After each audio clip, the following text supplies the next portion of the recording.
Life में कभी ना कभी आप भी रहे होंगे पीजी या फिर हॉस्टल में, और आपने भी एक्सपीरियंस किया होगा इन नेगेटिव एनर्जियों को। आज की जो स्टोरी है आपके ही उम्र की 3 दोस्तों की है जो अपनी 12वीं पास करके हायर स्टडीज़ के लिए अपने गांव से शहर आते हैं। ये कहानी है गुवाहाटी शहर का, जो असम का एक बहुत ही फेमस शहर है। तो आज का वीडियो स्टार्ट करने से पहले मैं आपको बताना चाहूँगा, अगर आप भी horror, mysterious and historical videos में इंटरेस्ट रखते हैं तो आप मेरे चैनल को ज़रूर सब्सक्राइब करिएगा, ताकि आपको आगे भी इस तरह के वीडियोस का अपडेट मिलते रहे। शहर के हवाओं से बेखबर वो 3 दोस्त, जिनका नाम है राहुल, विवेक एंड कुणाल।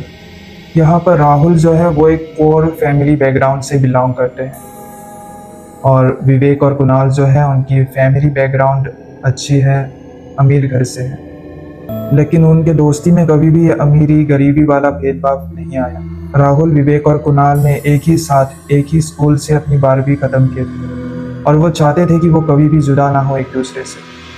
इसीलिए उन्होंने डिसाइड किया कि वो हायर स्टडीज़ के लिए जहाँ भी जाएंगे एक ही साथ जाएंगे और एक ही साथ रहेंगे। फिर काफ़ी डिस्कशन के बाद और फैमिली की आपसी सहमति के बाद उन तीनों ने डिसाइड किया कि वो गुवाहाटी शहर में शिफ्ट होंगे अपने हायर स्टडीज़ के लिए। और वो बहुत ही ज़्यादा एक्साइटमेंट और उम्मीद के साथ गुवाहाटी शहर के एक कॉलेज में एडमिशन ले लेते हैं। उनको लगा था कि उनकी लाइफ अभी सेटल है और वो बिल्कुल मज़े से अपनी लाइफ को एंजॉय कर सकते हैं, और उस टाइम उनको बिल्कुल भी अंदाज़ा नहीं था कि आगे उनके साथ उनके लाइफ में क्या होने वाला है। और जैसे ही वो शहर पहुंचते हैं, पहुंच के देखते हैं कि वहाँ के जो हॉस्टल्स थे, मतलब कॉलेज के आसपास के जो हॉस्टल्स थे, वो सारे बुक्ड थे। कहीं पे भी मतलब जगह नहीं था खाली। तो उन्होंने पीजी देखने का डिसीजन लिया। पहले तो उन्होंने काफ़ी सारे पीजीज देखे जिनका कॉस्ट बहुत ही ज़्यादा हाई था, जो कि राहुल के लिए बिल्कुल ही अफोर्डेबल नहीं था उसके फाइनेंशियल कंडीशन के अकॉर्डिंग। फिर लास्ट में जाके उनको एक लो बजट का पीजी मिलता है, जो कि कॉलेज से लगभग 5-6 किलोमीटर के डिस्टेंस पे था। तो एट द एंड उन्होंने डिसाइड किया कि वो उसी पीजी में रहेंगे, और सबने अपना अपना सामान वगैरह भी रखा वहाँ पे। वहाँ पर उन्होंने 3 बेडरूम और एक कॉमन किचन लिया। वहाँ पे उनको एक चीज़ बहुत ही ज़्यादा अजीब लगा कि वहाँ पर उस पीजी में उनके अलावा और कोई भी स्टूडेंट नहीं था, हालांकि वो पीजी कॉलेज से ज़्यादा डिस्टेंस में भी नहीं था। तो जब उन्होंने इस बारे में मालिक से बात किया तो उन्होंने बोला कि बाकी बच्चों का एग्ज़ाम ख़त्म हो गया है, तो उस कारण से वो अपने अपने घर चले गए। और वहाँ पे उनके अलावा भी एक पर्सन था जो वहाँ पे खाना वगैरह बनाने का या वहाँ पे साफ़ सफाई का काम करता था। उनका नाम था बीजू, और पीजी में उनको सब कोई बीजू दादा करके बुलाता था। ये बीजू दादा जो थे बहुत ही शांत स्वभाव के आदमी थे, पर बेचारा बचपन से ही बोल नहीं पाता था।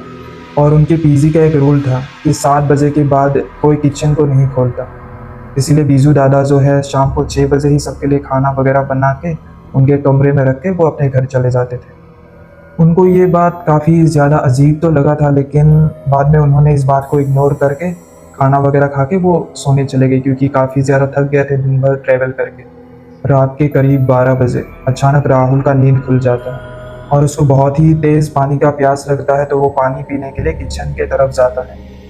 लेकिन उसने देखा कि किचन में लॉक लगा हुआ है। फिर उसने इधर उधर देखा आसपास, तो कहीं पे भी उसको पानी नहीं मिला। फिर उसे याद आता है कि पीजी के आंगन में कुआं भी है, तो वो जल्दी जल्दी से कुएं के पास जाता है पानी पीने के लिए, और वो देखता है कि कुआं बिल्कुल ही सूख गया था, उसमें एक भी बूंद पानी का नहीं बचा हुआ था। जो कुआं सुबह के टाइम पूरा फुल भरा हुआ था, अभी पूरा ही खाली हो चुका था। और उसको ये सब देख के बहुत ही ज़्यादा अजीब लगा। और फिर जब वो आसमान की तरफ देखा तो पूरा आसमान काले बादल से ढका हुआ था और ज़ोर ज़ोर से हवा भी चलने लगी थी। फिर वो अपने रूम जा ही रहा था, उतने में किचन से कुछ आवाज़ें सुनाई दिया उसको, जैसे कि कोई हेल्प के लिए बुला रहा हो, और बर्तन वगैरह भी इधर उधर ज़ोर ज़ोर से गिरने का आवाज़ आ रहा था। और वो ये सब देख के बहुत ही ज़्यादा डर गया था, और दौड़ के वो अपने कमरे में जाता है और अपने रूम को अंदर से अच्छे से लॉक करके वो अपने बेड पे लेट जाता है। और जैसे तैसे ये काली रात उसने पार किया, और नेक्स्ट डे उसने किसी को भी कुछ भी नहीं बताया, एक बुरा सपना समझ के भुलाने की कोशिश की। और सुबह के करीब 9 बजे के आसपास वो कॉलेज के लिए निकल जाते। उनका पहला दिन था इस कॉलेज का। कॉलेज पहुंचने के बाद उनका अपने क्लासमेट्स के साथ इंट्रोडक्शन वगैरह हुआ, बातचीत वगैरह शुरू हुआ। फिर उनके ही क्लासमेट उनके पास आके उनको बोलते हैं कि तुम लोग जिस पीजी में रह रहे हो वो एक हॉन्टेड पीजी है। वहाँ पर इसी कॉलेज का एक स्टूडेंट रहता था, जिसका गैस पाइप लीकेज होकर किचन में आग लगने की वजह से डेथ हुआ था। और जब ये इंसिडेंट उसके साथ हुआ था उसको कोई भी मदद करने के लिए नहीं गया था और मौके पर ही उसका डेथ हो गया था और उसके बाद से ही उसका आत्मा उसी पीजी में भटक गया। और राहुल ने जब ये बातें सुना उसके माइंड में जो डाउट था वो यकीन में बदल गया था। और उसके बाद जब वो अपना क्लासेस ख़त्म करके पीजी वापस आया तो राहुल ने कल रात को जो भी इंसिडेंट उसके साथ हुआ था वो सारा चीज़ एक्सप्लेन करके विवेक एंड कुणाल को बताया। लेकिन वो दोनों ये भूत प्रेत की बातों में बिल्कुल भी यकीन नहीं करते थे और इसी के चलते उन तीनों के बीच में काफ़ी ज़्यादा बहस भी हुआ, जो कि आज से पहले कभी भी नहीं हुआ था। लेकिन आज रात को जो होने वाला था उसका अंदाज़ा किसी को भी नहीं था। इवनिंग के अराउंड 7 बजे थे। एज़ यूजुअल बीजू दादा ने सबके लिए खाना वगैरह बनाया और सबके कमरे में रख के वो अपने घर चले गए। राहुल और कुणाल ने उसी वक्त खाना वगैरह खा लिया था और विवेक जो है वो अपने कॉलेज का कुछ असाइनमेंट वगैरह का काम कंप्लीट कर रहा था।